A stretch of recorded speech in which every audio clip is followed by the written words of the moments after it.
to have everybody with us, and so that we get to talk about what we do here in Aurora Public Schools with digital badging. I'm going to introduce myself and then turn it over to Ms. Amanda here, and she is going to hopefully support us in some really amazing learning, really something that we don't get to do often enough with one another. So my name is Ben Wilkoff. I am the Program Director for Personalized Learning in Aurora Public Schools, and I will be focused at the end of this session on talking about the adult learners and how we do badging and micro-credentialing. And my name is Amanda Rose Fuller. I'm the Digital Badge Partner here in APS, and ready to share some great information with all of you guys that are out there watching all about digital badging. If you want to follow this presentation, you can click on that link down below. It's bit.ly/APS-badge1.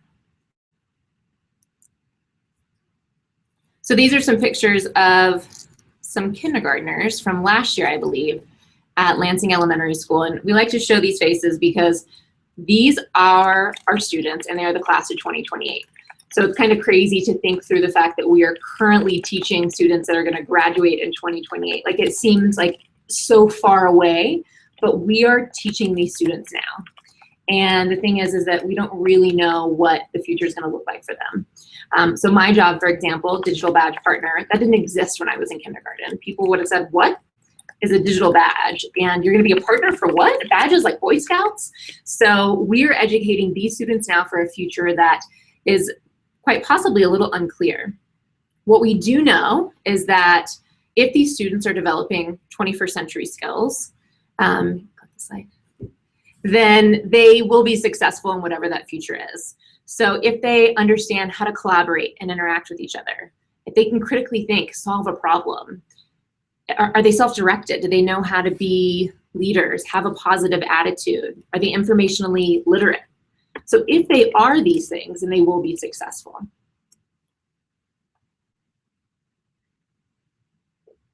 Our badging got its start with our strategic plan, which is APS 2020. Our plan has 3 goals. The first one is that every student will have a plan for his or her future, and this is our students' ICAP plans. So this is mandated through our state for 6th through 12th grade, and we've actually also, I'm sorry, it's mandated for high school. We have it implemented in middle school as well, and this year we've also started it with 5th and 6th grade. The second part to our strategic plan is that all students will have skills to implement that plan. And this last step, which is really what it is connected to badging, is that students will have credentials that open doors. What we noticed was that where we have lots of high schools that have access to credentials, for example, maybe they have an AP program, maybe they have international baccalaureate, or they can get a work-based certificate, so they have credentials in those ways, that really wasn't equitable. So there was this huge group of students that weren't having equitable access to credentials. And that's where digital badging came into play to ensure that all of our students could have those access to credentials. We call an APS, we call our badges, a credential that validates a 21st century skill. And they're housed and managed completely online. We use the online badging platform Credly to house all of our information. And besides for the connection to our strategic plan, we really just want students to be recognized when they do things well. We want it to be able to notice a name when students are developing skills and give them a better narrative of who they are as learners, and something that can really describe what they're able to do and give them a language to talk about what they can do. So I'm going to ask you a question here. So you mentioned that we chose Credly as the online platform for our badges. Why did we do that? That was sort of before I came on board. What was the reasoning behind sort of choosing Credly as the platform for our digital badges? So one part was definitely student data privacy. So that was of the utmost importance. So how can we make sure that students' data is being kept private? So that was one reason to go with Credly. Another part was that they had a really easy way for our students to be able to add evidence. So a part that I'm going to talk about in just a minute as well is that you have to have a piece of evidence that accompanies a badge. And with Credly, that was a really seamless process for those things to connect. Awesome. We did also, we actually did some research and we're piloting, as we were piloting Credly, we did go and do some research and look at some other platforms, but they just didn't have that standard that we were looking for. Yeah, and I think that privacy is so valuable to think about, especially in our context within Colorado, just how interested and passionate people are about both sort of choice and privacy for the tools that are being used. And we've seen a lot of teachers and leaders adopt the platform because of the pre-work essentially that you guys did for making sure that all of the student data was protected, making sure that the evidence is protected essentially. This is a picture of our badge platform, or a badge system. At the top, those 5 big badges, the ones that I showed you earlier when we were looking at those cute kiddos, those are actually the 21st century skills that are woven in and out of the Colorado state standards. So when we were thinking through what we wanted to badge, it was really important that we weren't adding something else to teachers' plates. So we wanted to think about that these are standards that our teachers are teaching, and these are 21st century skills that they should be teaching. So how can we badge something that our teachers should already be instructing around? And that's how we decided on these 5 badges at the top. Then what our team did is we just went and broke those apart a little bit more granularly. So we asked ourselves, well, what does it mean to collaborate or to have the skill of collaboration? Our team in the development of this did a bunch of research. They were also looking at ISTE standards when really trying to break these down to the smaller level to figure out what the components were of each of our big badges. And in these component parts, I feel like there are ones that teachers gravitate towards and sort of that they find within the content and curriculum of almost every classroom. Are there any ones that you have found that teachers have really sort of taken and run with? I think critical thinking, no matter what class I'm working with or whatever teacher I'm working with, critical thinking seems to easily connect to what that teacher is doing. And another one, with most science teachers that I'm working with, invention continues to pop up all of the time. So whether students are creating parachutes or they're creating bridges, they're going through that invention process, and the invention badge really seems to seamlessly integrate into the curriculum that they're working on with their students. Awesome. Our top tier badges we call summit badges, and the smaller ones we call journey badges. So our students go on that journey to reach the summit. So essentially, once our students, if we're looking at the collaboration badge, for example, once our students are to earn those 4 journey badges under collaboration, they then earn the APS collaboration badge. All of these are inside of their Credly account, and so they're able to see as soon as they earn that badge, that collaboration badge will pop up in their account, and they'll be able to see that they summited in that area. Yeah, and I'm going to pause right here to see if we have any questions from folks around the badge framework.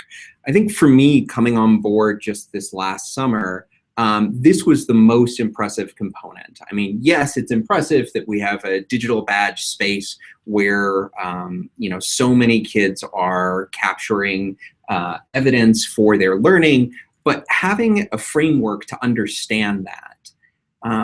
I wonder if you might be able to speak to how this has helped teachers or students to sort of conceptualize what a badge is and why they want it.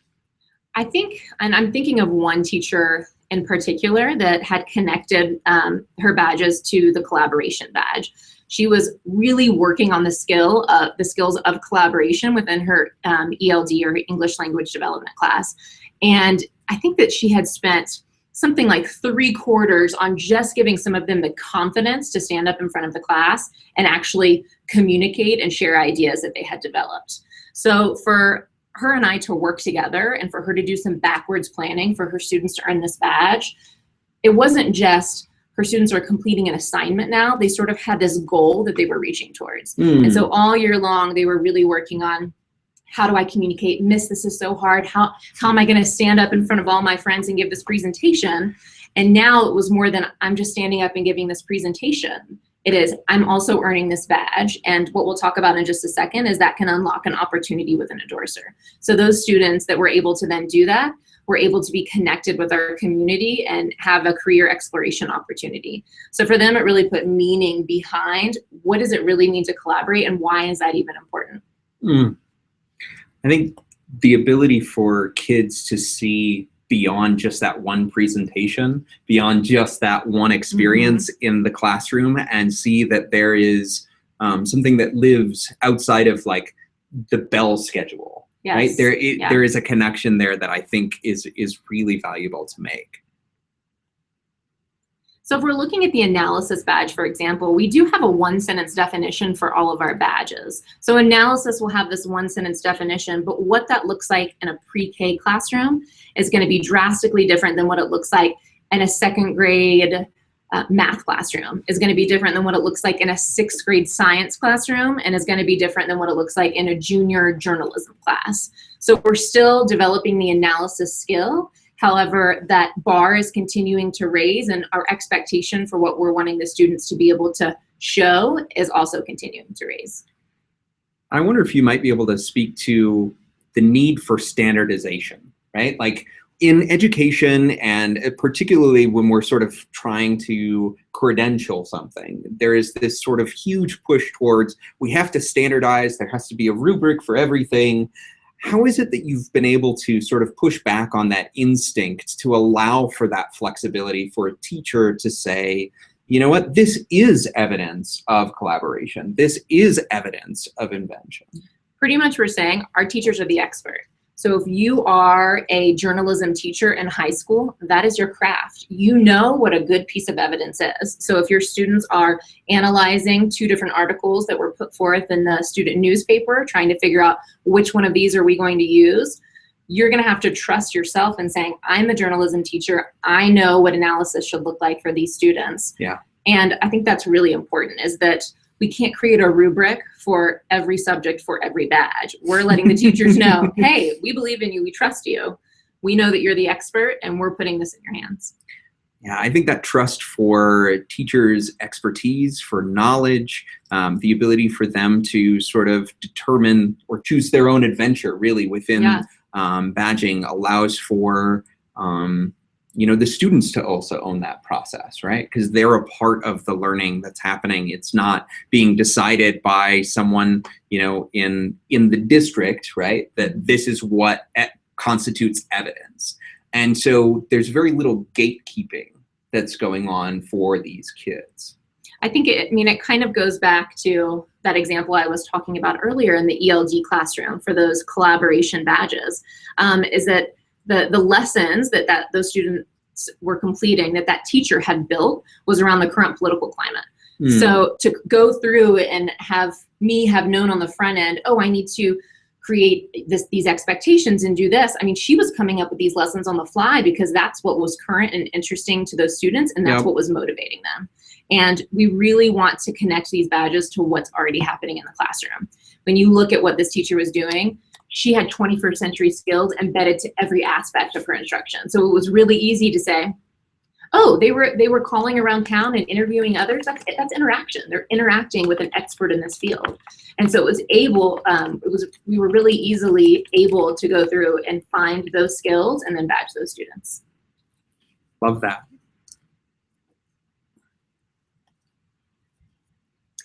These are just a couple examples, and I'm not going to go through them all, but I wanted you guys to have access to them to kind of just see what are our teachers badging. I actually used this invention idea earlier. So over on the left-hand side, we have our badge and then our definition. And then this middle column is what is that opportunity to earn the badge? So what does it look like inside that classroom? What's that learning task? That next column is what is the piece of evidence that students will upload? So this is a really important part of our process. There are 2 ways that students can earn badges. One way is that we will have teachers actually upload evidence for students. You might see this in schools that have limited access to technology, or maybe students are in 1st grade or younger and they're just learning how to navigate online. So we might see teachers actually issuing badges to students in that case. The other side is that we have students applying for badges. And in this case, they have to use a piece of evidence in order to prove that they've developed that skill. And this could look a lot of different ways. So it could be, so for example, if we're looking at the creation badge, Students are modifying their innovation based upon information that they gathered from their simulation and forecast. So in that case, could this be an actual picture of what they created, or a video, and also an explanation? So in Credly, there's tons of different types of evidence that you can upload, whether it's a link or a video, pictures, student reflection. There's a text box on there. So what we're really telling teachers is be as in the box or as out of the box as you want. If you are already having students take a picture of a parachute that they created, use that as your evidence. Don't go and have a different piece of evidence, something that's another step. Embed it into what's already happening in your instruction. Yeah, and that embedded piece, I feel like, is such an important point of how teachers can sort of leverage what they're already doing in the classroom, right? These skills exist as a part of every sort of great teacher's experience, and you know, the student experience as well. And it's really trying to sort of notice and name those components and saying, you know what, this is valuable. This is something that is worth badging. I started saying that these are badgeable offenses. I don't know if you like that or not. Yeah, I like it. Yeah. Let's keep on with it. This is something that I alluded to earlier as well. So when students earn that summit badge, so that's that big badge at the top, when they earn that summit badge, they're able to connect with one of our endorsers. I'm not sure, I don't think this is 100% up to date, because we are now at 42 endorsers. So these are community partners all over the Denver, Aurora metro area who have basically looked at our badge system and said, oh, those are the exact skills that we want our future employees to have. And if we can recognize when Aurora Public School students develop those skills, then we will provide them with a career exploration opportunity to come and learn about our business. So for example, we have on here Pazza. So Pazza is, and you guys might be familiar with the Can You Escape game, so where you're on your phone and you try to escape a room. So Pazza is an actual physical space that you could go to where you can go through a Can You Escape room. What's interesting about Pazza is that they are one of the leaders in building assistive technology for helping participants escape their rooms. So if you are doing really well, they might throw more loops in there to make it so you slow down. If you are struggling, they might give you more hints to help you sort of solve the clues to escape the room. So these are invention skills and information literacy skills. So if a student earns a summit badge and they go and decide to have an experience with Pazza, they actually get to go downtown, go to Pazza, and then go behind the scenes and learn about what does it take to build one of these rooms.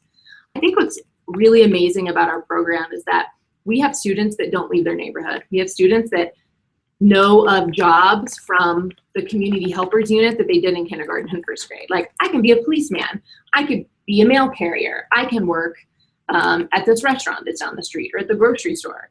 Wait, I can develop an escape room where I am helping to build assistive technology? Oh, that's so cool. I love tech class. I didn't even realize that this was a potential job that I could have.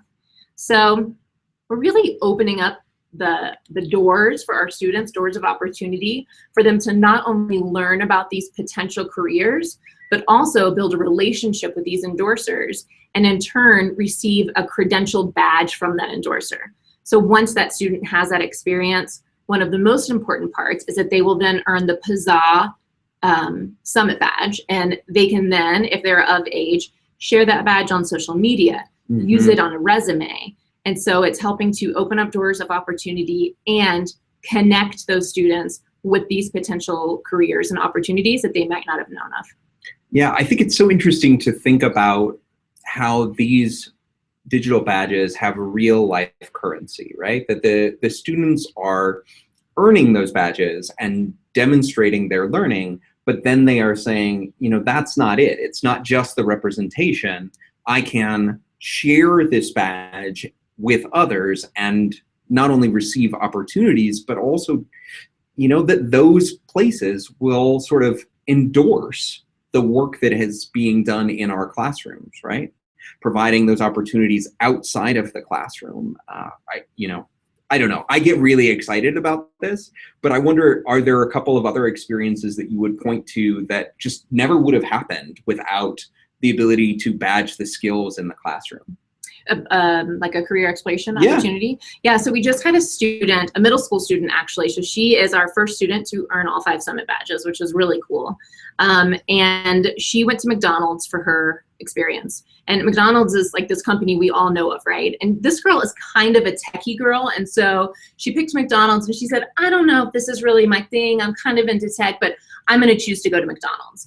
So she goes and she has this experience. And basically what she leaves with is this complete, like what she thought of before was that if I go to McDonald's, I'm working the drive-thru. What she didn't realize was that McDonald's is actually this huge corporate business. And I could be a manager for a store at McDonald's. I could be an owner of a McDonald's store. And so she was connected to the owner of that particular store and all of a sudden left saying, wait, maybe I want to be an entrepreneur. And so it sort of changed her mind as to, it's not just about working the drive-thru, which they did actually let her do. They let her like fry some fries and work the drive-thru. But you know, she left feeling like this with this profound sense of confidence saying, I could be a business owner. Yep. And this lady gave me her card and said, when I'm of age, I could go and apply for a job. So I love that. It's just such a cool story about her and how it opened up her eyes to, wait a minute, maybe this is this like other career that I could potentially have. Yep. And so we have Susanna, and I'm apologizing if it's Susanna or Susanna. I'm really terrible at names. So she's saying Credly acts as a holding tank for the badge, and then the students can later post their Summit badges to LinkedIn, for example. So currently we have our sharing for all of our students turned off. As of next year, we're gonna have sharing turned on for our high school students because they're 13 and older. So at that point, they would then be able to export them and share them with whatever type of social media that they would like. For our younger students, they are just housed on that website. And at that point, when they do become of age and are able to share that personally identifiable information, then they're able to do that. Yeah, and I was really excited when we sent out a message to all of the seniors to say, hey, now you can go and start exporting your badges, start you know, sharing them as widely as you might like. We're also talking about how they can be put onto college applications and gaining access to further opportunities within universities as well. All right, so let's keep on going into one of my favorite parts here. And I'm gonna just queue up this video. But before we do, I wonder if we, she's just, Susanna/Susanna is saying that it's okay if I'm mispronouncing her name. So I'm gonna turn on the, oh, they can't hear us. I realize that now. Take all the things you've done, not just in science, but in all your classes, and identify how you can show your knowledge outside. Can you see how many people? So we've had as many as 15. We have not.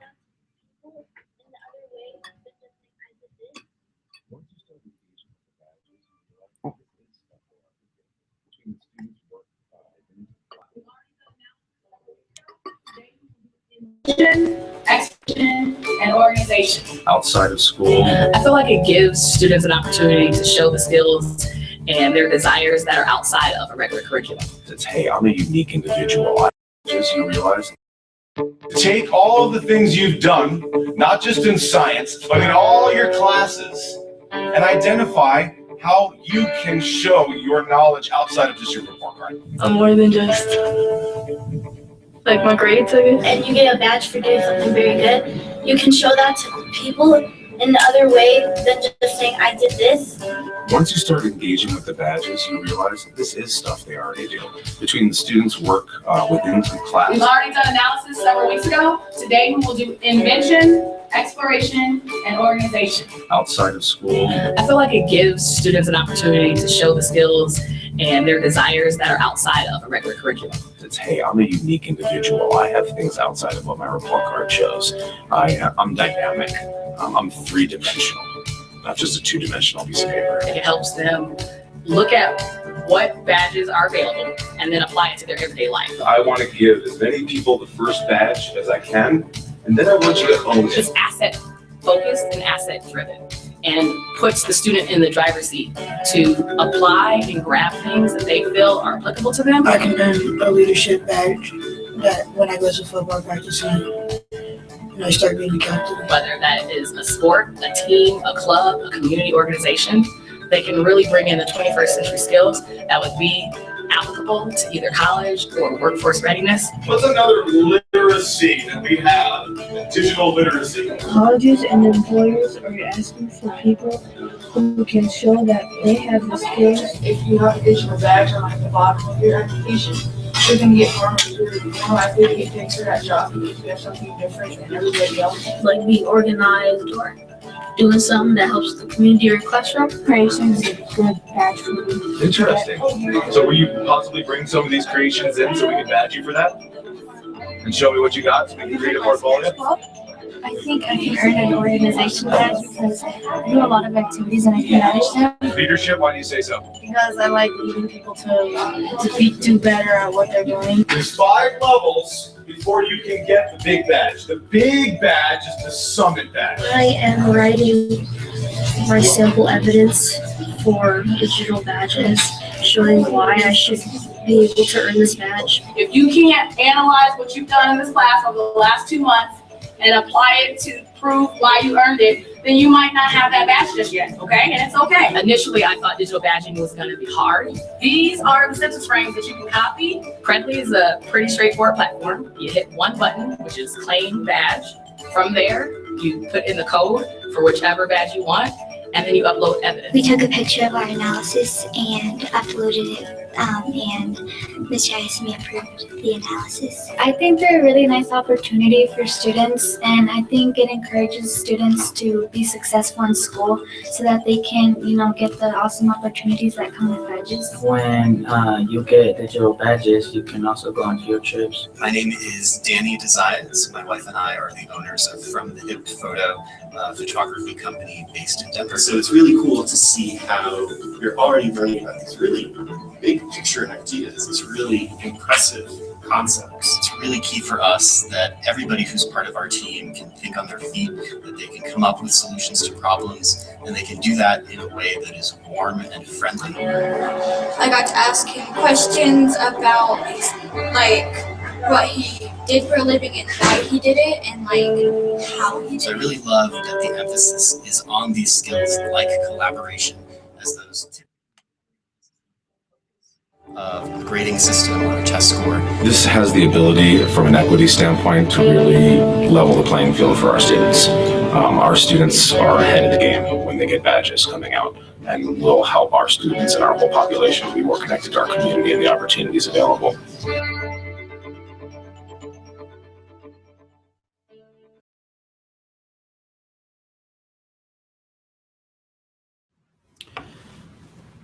So sorry about a couple of technical issues there, but hopefully you saw the power of earning a digital badge for these kids and what it looks like and sort of feels like. I'd really be interested to hear from the audience if this raises anything for you, if there is something that that you see inside of the student badging side that could be applicable within your own context, and what questions you have about that now that you've seen some of the kids actually talk about their experience. So just take a moment. We will pause just for a moment so that you have the ability to think and to post. And I'd love to have a quick conversation about how the student badging side of things could work within your own environment, and then we will proceed on to the adult badging side of things.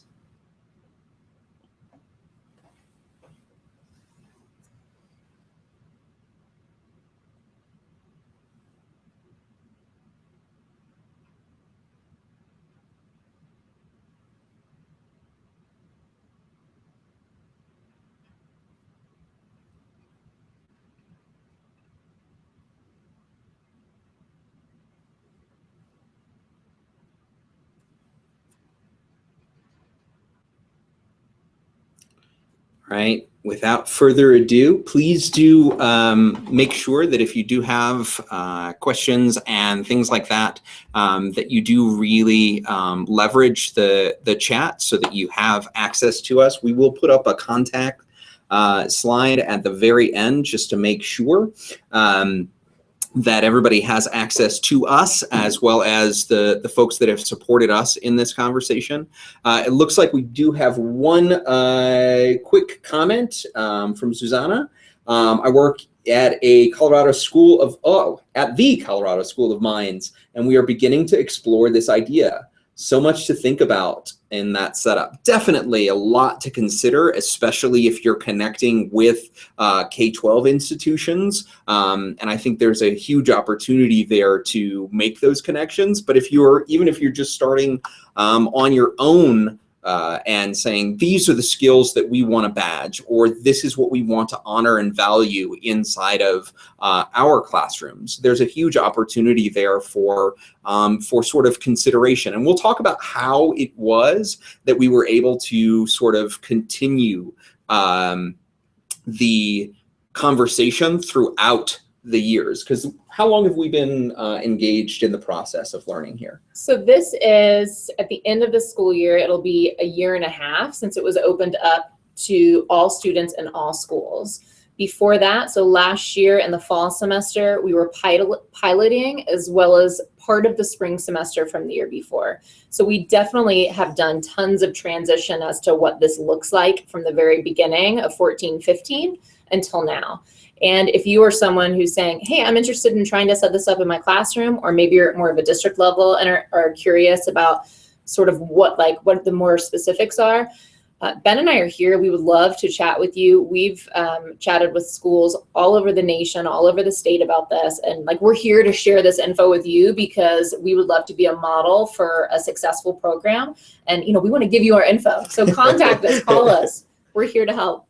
All right, we do have a few more responses. Thank you so much for engaging in the chat. It definitely makes it a little bit more interactive, and we get to have a little bit of conversation here.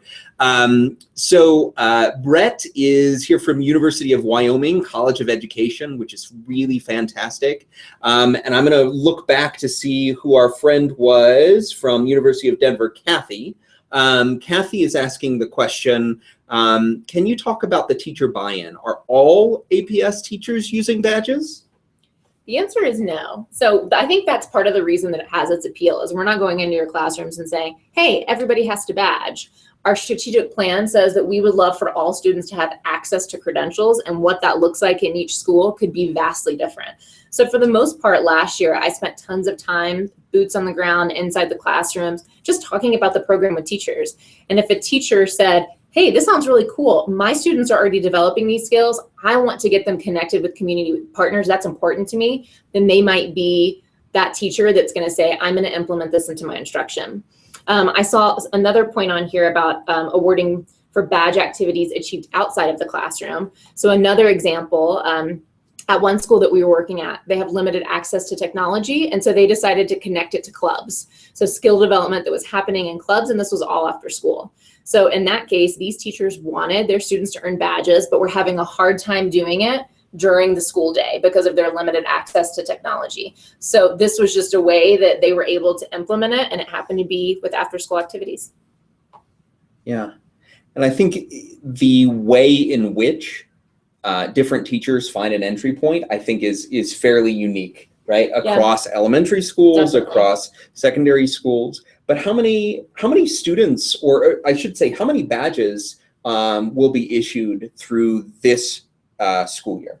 About 10,000. So we're right on the cusp of 10,000 badges for this school year, which blew our original goal out of the water, which was 5,000. Yep. So we set a goal for 5,000 thinking this is a great number, and we exceeded our expectations with almost 10,000. So we really saw that huge jump in third quarter. So January to March, we saw thousands and thousands and thousands of badges being issued. I think it almost takes that much time from kind of getting back in the year, starting, getting in your routine, thinking about what you want to badge, and then implementing it into your classroom. Miss Jayesimi, who was one of the teachers that was badging, you know, she actually spent time at the beginning of the year having me come in and coach her students on how to apply for badges. She spent time on the front end really teaching her students how to do it. And now her students are at the point where they know how to go in and log in and apply for a badge on their own. But in the beginning, she definitely had to spend that time, but she was that teacher who has the buy-in. So she saw it and said, this is a program I want in my classroom. What do I need to do to make it happen? Yeah, thank you so much for those questions and ideas. Again, we will have contact information at the end, and we should be able to talk through a few more things, but I do want to make some time for those folks who are excited about adult badging, which is where a lot of my passion lies. And so I just want to make sure everybody can see the slides. So I just took off the chat, but please continue to ask questions as you might, and we will answer them as we can. So I wanted to show the connection between a few different things. So we have student digital badges that are a full-fledged program. Our adult badges are not that. We are piloting adult badges and really in the early stages of that. And then the last component that we see sort of connected to this are the 21st century skills competency progressions. And that is going to be morphing over time, but essentially we had to say, all right, so if the teachers are going to support these 21st century skills in their classrooms for students, shouldn't they also be modeling those 21st century skills? Shouldn't they also be embracing collaboration, innovation, critical thinking, that they would be able to demonstrate those components? And so in our attempt to sort of align these three things with the competency progressions, student digital badges, and adult digital badges, we want to make sure that there are connections. And so I've been leading the adult digital badges work and to a lesser extent, the 21st century skills competency progressions. And the way that that actually ends up looking is, how do teachers model? How do they share their work as representations? Because they're demonstrating their learning. They are demonstrating their progress according to the standards for teachers, for leaders. And it allows us to sort of have alignment between what we're expecting our students to do and what we're expecting of our teachers as well. So once we sort of made these connections, we started having these sessions that really came down to this. This is a badge canvas. Now, the original badge canvas, which really had sort of a multi-purpose, you know, student focus, it worked. And I think was the basis for this conversation, but we needed something that was maybe a little bit more specific to PD. And if you go to the link for these slides, which is just bit.ly/APS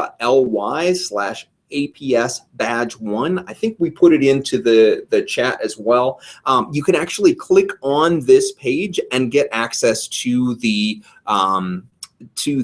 badge canvas, or the badge PD canvas. So essentially we're talking about the what here. What are the professional learning content and resources? What are the educator's skills or quality standards worth badging? In addition to these skills, how does it connect to the student 21st century skills? Some really great sort of connection around the what, and then the how. How will the learner, the adult learner, experience this learning? Right? What does the PD actually look like? How will the learners gather their evidence of their own professional learning? How will they show the evidence of student impact? And that is sort of shifting. So making that really about the impact. So the what and the how, and then the who. You have to determine who is the audience here. Are they teachers? Are they paraprofessionals? All of those kinds of folks.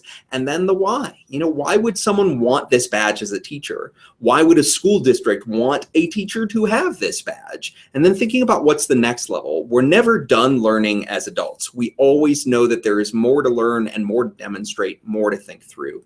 I did see that we had a good question come through on the chat. So I'm going to pull that back up so that everybody can see it if you're not in the chat. But essentially, who creates the badges was the question. And that's a great question. Right now, the people that are creating the badges inside of the adult badging are our content folks, so our curriculum, what do we call those? ICs. ICs, our instructional coordinators. Something like that. Some of those folks. So our science area, they are doing some work around this. And then folks who are really focused on PD that have been doing professional development for a very long time, but haven't necessarily had a way to allow teachers to demonstrate evidence and upload it into a single process. So it's the same process by which we created the original badges inside of Credly for students, and now we're applying it to teachers.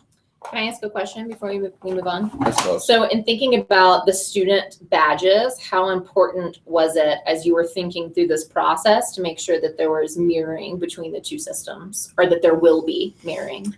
Yeah. You know, we went back and forth, as you know, around how much we had to base the adult badges on the student badges. And we realized that if they were untethered, if they were not connected, the buy-in that we and the goodwill that we built with student badges would just sort of fall flat. It's like teachers do not need an extra thing that they are doing. So we wanted to make sure that it was connected to the student badges and that we were honoring and valuing the work that they were creating in their classrooms with student badges. But then we also wanted to connect it to the evaluation, or at least to the demonstration of their expertise. And so they are able to use the artifacts of their own learning, and that's where we'll sort of head next, but the artifacts of their learning to demonstrate what it is that they have been working on in their own classroom. And just to add on to what Ben said too, when I was first out in the classroom last year, what I heard from an administrative and from administration and from teachers was, is this for adults too? Do we have this for adults? Yeah. Wait, we need to have this for adults. We need this, or a school leader would say, we need this for the teachers in my school. If the kids are getting them, shouldn't the teachers be getting them? Right. So this conversation has been around in our district since our student platform sort of emerged. So I'm glad to see that they are mirroring each other, and it's going to take on its own identity as well. Absolutely. All right, I'm going to pop back over here, and we will come back to the two types of evidence that we really honed in on. And if you click on this diagram, you can actually see how the thinking evolved. But essentially we said any badge that is for adult learning has to have evidence of the professional learning, the growth that that teacher is making, and then the evidence of student impact. Without the evidence of student impact, it kind of doesn't matter a whole lot that the teachers and leaders are, growing in their own learning. They need to have access. They need to have the ability to demonstrate their learning is having an impact. And so if you click in, you can actually see what that impact looks like, and lots of questions that our leadership team kept on asking as we talked about this. The next component was this idea that we've really been working hard on in our district around what type of professional learning needs to be happening at schools. For a very long time, we have been doing lots of centralized PD, meaning only at the district level. And then sometimes we would do school-based PD, so localized PD. And I'm going to push this down so you can actually see the word localized. And then we haven't, up until this point, had a lot of opportunity for the teachers and the leaders to determine their own fate, essentially, the personalization that happens for an individual. And if you actually click into this, I'm going to hopefully be able to pull up the Venn diagram. It's an interactive Google drawing that allows for you to see our thinking over time. And one of the conversations that we had is, all right, so let's look at some of the micro-credentials that already exist, and where would those fit? So we looked at the micro-credentials from Digital Promise and where each one of those would actually fit, and how we would sort of capture the evidence of the professional learning and then also the evidence of the student impact as well. And this particular one, the learner engagement badge, was one that I think resonated with you. Do you remember why? Yeah, when I saw this, I immediately thought back to when I was in the classroom and how essential having my students engaged was. So whether that was looking at a text that I knew they were all interested, looking at news that was current that happened from that day, whatever it was that was going to strike their interest, I had to use inside my classroom within my teaching. And so when I saw that, I was thinking, wow, there's so many times that I had evidence that really proved that my students were engaged. There were so many times when I was, involved in learning to help me understand what it really meant to have my learners engaged, but that was never captured anywhere. So looking back on it, I think about how essential that was in my own teaching, how essential that was for my students, and how great it would have been if that evidence could have been captured somewhere. And who knows, maybe earned a badge for it. I love that. All right, just so you can see an example of what this kind of looks like in practice, we do have a video from the former administration's National Educational and Technology Plan that focuses on adult digital badging. And so I just want to allow you to sort of engage in this.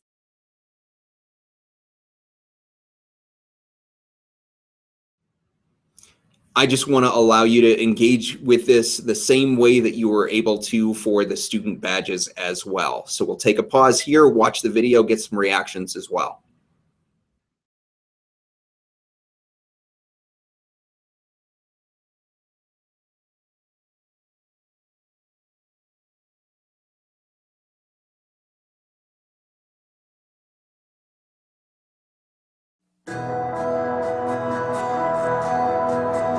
Microcredentialing is an exciting opportunity that my board has enabled us to enact that recognizes learning for adults in the same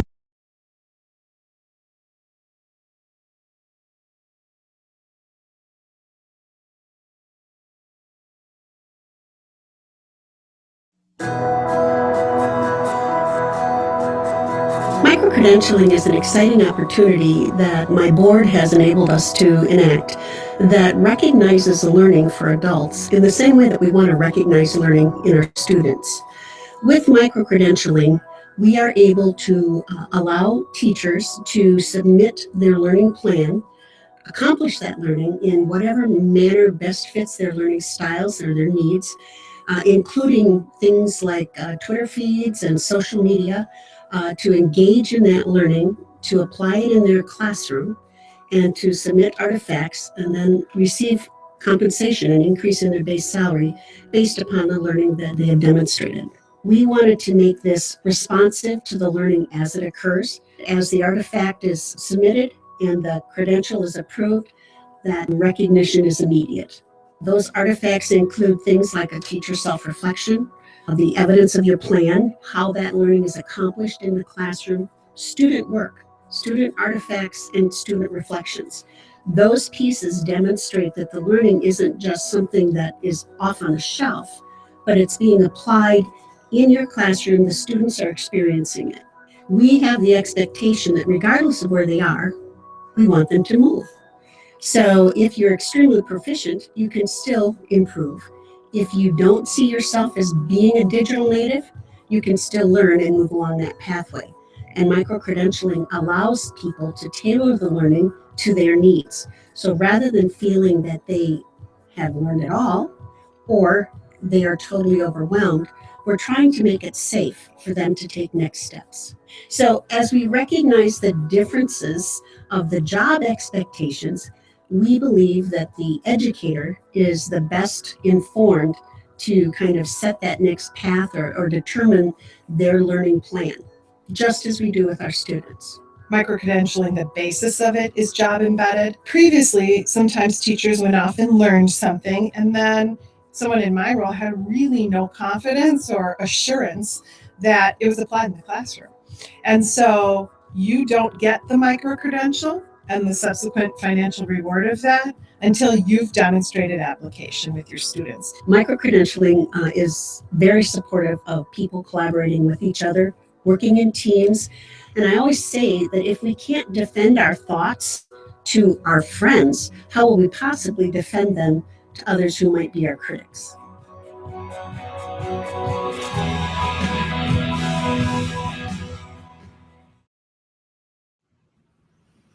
All right, so I really appreciate those folks that have gone before and have really created those opportunities for us to learn from. And so we have tried really hard to learn from what other school districts have done.